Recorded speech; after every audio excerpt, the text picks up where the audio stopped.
Hi there, chaps. I've got this guy called Lee. Lee, you messaged the page because you was interested in helping out with a fundraiser and all of that. So thank you very much. But this isn't yet again about a fundraiser. You started saying a few words where you started saying about talking about your own mental health. You're into wild camping, and you're one of these people where you just seem to have like found yourself and found your happy place. Yeah, that's a great way to put it. Yeah. Can I just do one very quick get out clause, because we're a registered charity? If you're going to be watching this and you're going to be doing wild camping, please check your local bloody laws. That's my get out clause done. There you go. Yeah, absolutely. There you go. So tell us about yourself, mate, because you just seem nice and interesting. So yeah, tell us about yourself, mate. Okay, so as you said, my name's Lee Nolte. I'm 43 years old and I live in South Wales.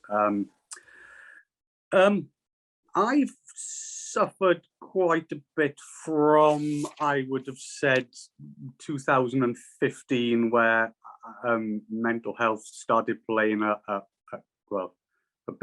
hell of a large role in my life, where things got from bad to worse, and there was a lot of pharmaceutical drugs involved, medicated drugs, to try to help. But I kept kind of feeling they weren't working, and I was getting lower and lower and lower. I've always been an outdoor active kind of person, whether it was mountain biking or kayaking. But again, through mental health and not keeping up fitness levels, and the way with mental health, you kind of like lose that, I don't know, enthusiasm to do things. I found myself in a rut, and one of my friends came down from Derbyshire one day and he said, "Lee, get your head together. Come on. I got a tent. Let's go up the mountains. Let's go camping. You live in the Brecon Beacons." And since 2015, 16, 17, it's been a total addiction, that you go up the mountain and the anxiety seems to drift away, that I don't know, stress, and it just seems to be, when you're up a mountain, you can set up a tent and you're out in the elements, you've got beautiful views, you're exercising, you're breathing in the air, and you get to spend a night under the stars. It's something which is amazing. So why did you try it originally then? Well, the wild camping. I guess so, because like I said before I hit that record button, and I've said through, man, I have issues with my anxiety, and up to a point depression. Yeah. But the thought of, it's hard enough getting me out of the house when I'm feeling positive, but let alone like going to set a hammock up or something like that, and then finding wood, and I couldn't be asked. Well, I think there's two different types, isn't there? There's kind of like, there's many different types of camping or wild camping. You've got kind of like the wild camping, bushcrafty side of things, where you may go into a forest and like you said, set hammocks up or tarps, etc., cut wood. For me, most certainly being in the Brecon Beacons National Park, my bag is summit camping, going on top of a mountain in a tent. Oh, wow. Yeah. So you're all pretty well packed up in your rucksack. You've got all your kit, and you just say, okay, I'm going to hike from A to B, which might be 2 miles, 10 miles, 20 miles, have a camp, and do things, do it that way. So you haven't really got all that stress of thinking, oh, where am I going to pitch, or how am I going to pitch something? Oh, I've got to process all this wood, or etc., or make a fire, because everything's self-contained. That's my little cook set right there. Everything I need to cook food is in there. Like, of course, you just have that to hand. This is my, like I said, wild camping is the real enthusiasm I needed back in my life to get me out of that horrible dip. Yeah. So everything, besides the kids and the missus and the house, wild camping is something that's always to hand, always around me. Yeah. So I'm always either messing about, packing my bag, or how can I make this lighter? Or so I found, or I was taught through therapy, that I need to keep myself busy all the time. Yeah. The minute the minute I don't really have anything to do, I go to bits. You know, I get nervous and anxious, and I'm like, oh God, what can I do? What can I do? What can I do? So the whole wild camping thing has worked fantastically for me. I love it. Oh, good on you. Can I ask one thing? I don't want to sound like an arse or triggy, and I don't mean that. I can't help myself. It's when I've got a question, I'm like, I've got. Yeah, fire away. Because the main thing is, and I think you're a star, mate, for just finding what works for you. Nice. But is that dealing with it, or do you have to still deal with the crap? I don't want to trigger you and sound like an arse. I really don't. No, is it running away, or is it dealing with it for you? No, 100%. I can say it's dealing with it, i.e., helping me cope better by taking myself away from normal everyday societies, which cause me anxiety, or you know, makes like the PTSDs flare up or that kind of thing. To go out and be away from things, it's like my brain switches off. I'm in a different mode, and I come back and I feel relaxed, and I think to myself, right, that was brilliantly. Come on now, let's get your stuff together. Come on, we're gonna go shopping, and you know, there's no problem. You don't need to stress today about going to pick the kids up from school. You know, just relax. You've just had a great time up the mountain. You know, so most certainly, I cannot recommend it enough for anybody to try it. You know, it's at least try it. Yeah, well, it's free as well, isn't it? It's free, but as you said, disclaimer, it is illegal.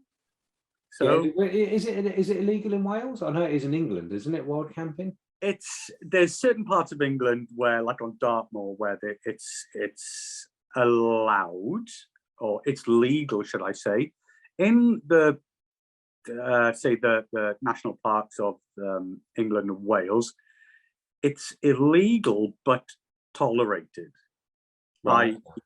There's like little rules, you know, 100 meters above the lowest fell wall, or say 400 meters from sea level.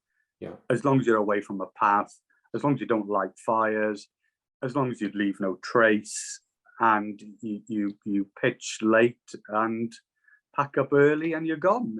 You know, you'll never have. Look, I've been doing it a long time now, and I've never had any problems. No, well, good on you. But I think it's also, I think if you walked up to a farm or a landowner, I think straight away I can tell you're just going to pass the attitude test.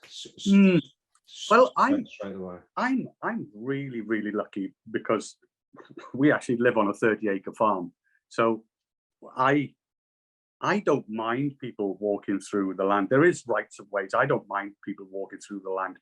All I have said, if somebody wanted to pitch a tent in land like this, it would be very difficult, because it's farmed land. So there's like, not our sheep as such, but people have got this, you know, people who rent the land have got the sheep on it and things like that. So it's not exactly ideal. But my thing would be, if you're going to wild camp, I wouldn't go knocking the door of a farmer, because I think you'd piss him off. Yeah. No, I think just go and pitch somewhere out of the way. Keep quiet. Don't go having a party. Don't go lighting big fires. As I just said, pitch late, pack up early, and get gone. No problem. Okay. Yeah, again, just as just because I'm sitting here, it's not me. Like, I used to do urbex and all sorts. So I love all of that. But I think just to cover the charities ask, check your local laws. Absolutely, yeah, 100%. Yeah, really, I can't. Yeah, that's dead right. Yeah, absolutely. Thanks for that one. So job done. But I think I get what you're saying about the whole reset thing, because like one of my things that I love taking motorbikes around racetracks. Yeah, cool. Yeah. and obviously COVID has taken that away. Yeah. We've just not been able to do it. And I think even my wife, she's just like, it is so dangerous. Why do you do it? Like, do you want to die? Do you get like, are you a thrill seeker? And I don't. And it's just when we're doing like 150 mile an hour, 150 miles an hour, probably more around racetracks with your mates and all of this kind of stuff, you cannot think of anything else. No, you are totally focused on that task in hand. Yeah, no, exactly. And it's like for me, it's like all of my troubles have gone through a sieve. I know only the good stuff is left, and it just I can just go. But does that sound similar to the? Yeah, I've never described like that before. But I think that's a great way to put it. Yeah, that is a good way to put it. Yeah. So it's like you're left with all them daily troubles are like washed away, and you're just left with all the good feelings, kind of thing. Yeah, I guess so. For me, just more focus of just what's important. And even my wife, I remember when we first got together, it's so dangerous. Like, you've been in hospital and all this kind of stuff. Yeah. Like, it's like you're stupid. But she's now telling me to get back on the tracks because you think she's a difference in you. It helps you. Oh no, without question. And even with like, I have done a bit of wild camping, legal wild camping with permission, and all of this kind of stuff. So and I do get it. Yeah, I really do get it. But it's just. Do you find as well? I don't know. I don't think I've ever asked these kind of questions before. But do you find, say after you've been out on a track day or something, or out and you've had this buzz and you're quite confident and all the bad things are filtered away? Do you find that holds for a certain amount of time, or do you find you're better throughout the week, or does it? Or do you see what I'm trying to say? No. Yeah, and I think if I counter it, I think it goes back to that question: is when we do that, you as your wild camping or me racing or the track stuff, are we running away to reset for a few days, or? And I don't know. I think I feel well for a long time. But I think it also goes back to the whole. I did a video a week or 2 weeks ago with a doctor, and he was saying that especially on people on antidepressants, they feel good after about 2 or 3 weeks, and then they make the massive mistake of stopping. Yeah. But that's when it's, and I guess it's. I think where I'm going with this one is like, maybe you, I don't want to put words in your mouth, me with the race stuff, or you with the wild camping stuff, is it a cure away from life and fixes everything done? No, it doesn't. But it gives, for me, it just gives me a breather. And then eventually, some crap starts to come back in. But I now know that all I've got to do is, if I want to book a track at Snetterton or Brands Hatch, or book this race, or have I made sense, or have I just opened? Yeah, no, I'm totally with you. I'm trying, like you, I'm just trying to put it into how my context, or how I would look at it, you know, that kind of thing. And I would most certainly agree with you that it's almost like I come back from camping or going for a big hike, and I feel quite buzzed up, and I'm happy, and I feel confident. I can feel, though, it does slowly wear off, and it's kind of like midweek Thursdays, I'm kind of getting a bit itchy, you know, I'm a bit anxious kind of thing, and then somebody will message me saying, "Hey Lee, we're going for a camp this Saturday, if you want to come along, blah blah blah," and you know, and it's like, oh yeah, right, start packing my stuff. You know, it's only Wednesday kind of thing, but yeah, it's certainly made a difference for me, but I kind of replaced it. I tried to get off the antidepressants and tried to counteract coming off the antidepressants with more outdoor adventure kind of things, like long hikes and camps and that kind of thing. You know, I spent a long time on medication, a long time. I think but that kind of backs up what that doctor was saying as well. I think with mental health, and someone's going to moan about it, probably another charity, but the thing is with mental health, let me rephrase on. I know that with my with my high functioning BPD, I'm probably never ever going to be cured, saved, free from it. I've learned to live with it rather than suffer with it. It's Absolutely, exactly the same as the anxiety and the depression. But I think where I'm going with this one, probably in a bad way, now that I've accepted that I'm just mad, I've kind of had to accept that. But now what I have to do is I have to really understand that life is still going to keep chucking crap at me. It will to you. So now now I'm off certain meds and all this kind of stuff. I now have to go, that helped me get to this rudder of the ladder, whatever the first now I need to go, right, actually stage 2, I need to get back on the racetrack because it is so good.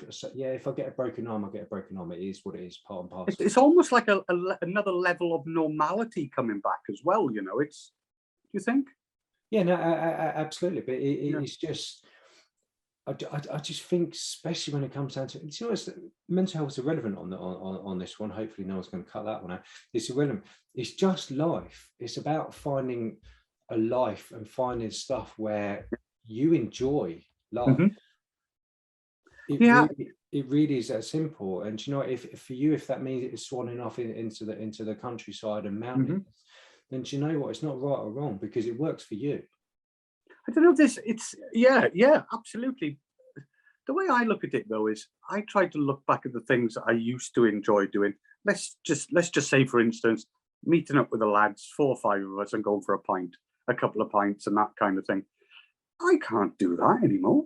I wouldn't even dream of thinking of meeting the boys at 6 o'clock on a Friday to go to a pub. That would just blow my brains, you know. I'd just be like, no, I can't do that. You know, I'd sooner jump in put on my boots and walk up the mountain kind of thing. So it's changed, you know. There's been a change in my mind that I say to myself, well, I know that's going to make me feel uncomfortable, or if I do this, it's going to make me feel uncomfortable. Therefore, I won't put myself in that position. I won't let myself get in that state where, I don't know, I feel like I have to have meds before going out somewhere, or, you know, that horrible anxiety thing where you're lying in bed at night and your brain's racing over something which is totally negligible and can be avoided. So don't put yourself through that. That's the way I look at it. Don't put yourself through that stress. It's like, stick to what makes you happy, you know, and deal with the things you have to deal with, but don't be frightened to ask for help as well. No, you know? exactly. Yeah, well, I think you're warming up to the close of the video, where we all say, if somebody's watching this video, and they're triggered, whatever terminology, and they're relating to something, what would you say if somebody's just feeling a bit down in the dumps, or what would you say for them to do? I don't know. Most certainly, obviously it depends on the levels, but keeping it sweet and brief. If you really are feeling down in the dumps, pick up the phone. Just pick up the phone to anybody. It doesn't matter whether it's you guys or a friend or a family member or the doctor, whoever. Pick up the phone. Speak to somebody. That's the first best step. The next thing, I've got to say it, get yourself out in the countryside. When it's legal, and check your local laws. or even if it's just for a hike. Yeah, no, exactly. Just stick your walking boots on, or just get out there, fresh air, a little bit of exercise. Don't go mental. It really does makes a massive difference, and I am just chuffed. I love what it's done for me. It's fantastic. Really, really chuffed. That was a good video, my friend. Yeah, cool, man. That's good. Let me do the whole little recorded bit. Bear me 1 second.